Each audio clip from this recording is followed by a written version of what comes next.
Hi. Today let's know about analog implementation in VLSI Design.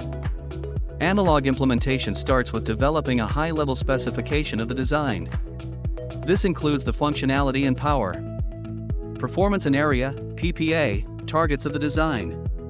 Map this specification to top-level design using macro functions such as amplifiers, comparators and filters. Next, create a device-level circuit description of this design using components such as transistors, capacitors, and resistors. Then, by using simulations, verify that all specifications are met. Implement layout of this design.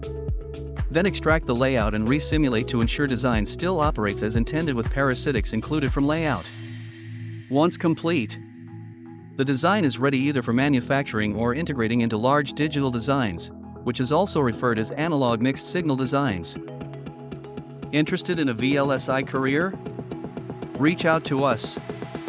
www.semicontex.com. Write to us at info@semicontex.com or call 91-7624-997721 or 91-87123-03410.